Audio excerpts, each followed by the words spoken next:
The interim chief executive of Old Mutual is also in Davos this week. What do you get out of coming all this way to minus 10, 11, minus 12 degrees first thing this morning? What makes it worthwhile to make the journey? Two things, Bruce. One is the agenda itself is relevant to our business. We are actually have a big agenda item around supporting the UN Sustainable Development Goals, which is a big part of what Davos ultimately is about. But the more immediate business value comes from simply the convergence of almost every global business person under the sun into one place. So we spend quite a lot of time on setting up bilateral meetings with, so for example, I'm seeing the CEOs of competitors, of suppliers, on the technology side, the consulting side, as well as some of the CEOs of the big reinsurers around the world. I mean, one of the criticism from a CEO this morning is we in South Africa tend to treat Davos like an investment conference. We kind of think we must arrive and we must leave with contracts this deep and then all our problems must be resolved. And it's not that. It's actually the absolute opposite of that. And very few people actually manage to understand the value of connections, because that's what this place is about. Yes. So personally, I think I get three things out of it. One is networking and connections, as you rightly say. The second is a bit of education on some things that I know very little about. And the third is some concrete business stuff, but I think of the three, it's the smallest in reality.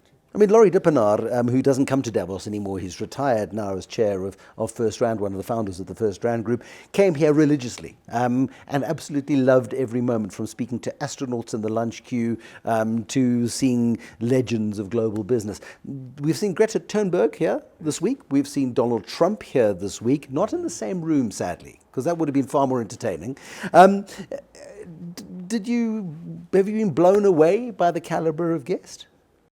I think there are some incredibly high-powered people. I did go to President Trump's address earlier this morning, and you could summarize it as under my administration, it's been America's workers at the center of our agenda, and we've done a good job for America's workers. But it's very much a nationalist agenda that he's putting.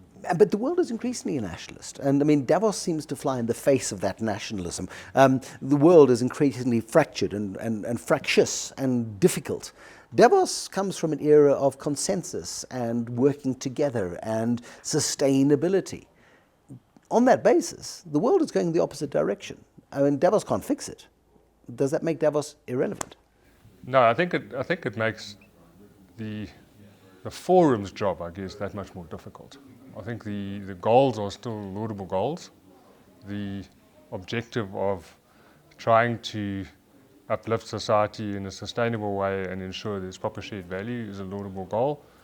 But in the current, as you say, in the current global dispensation, I think there are more and more barriers to getting that right. I mean, the fact, for example, that you were listed as Old Mutual in the United Kingdom, Boris Johnson said there won't be a British government delegation going to Davos. And it then questions the relevance of the gathering. You still wholeheartedly support its goals, but that's fine. Does it mean that it stays relevant? I think it does. I think, you're never going to find at any point in time a global consensus on anything. So the different voices in themselves lend a power to the debate, and if you shut down this end of the debate, by definition, that's the end of the debate in the other direction. So I think one needs to have that voice promoted as loudly as possible. What's the one thing that you're looking forward to this week? For me, it is the debate around, given South Africa's situation and our energy crisis, it's the debate around how we move a sustainable energy arena forward. And in South Africa there's an ongoing dialogue about the responsible transition out of coal. There's a very central discussion about that here. And I think if we can get any ideas whatsoever and any practical steps forward for us out of that would be fantastic. Iain Williamson, thank you very much. Iain Williamson is the interim chief executive of Old Mutual in Davos.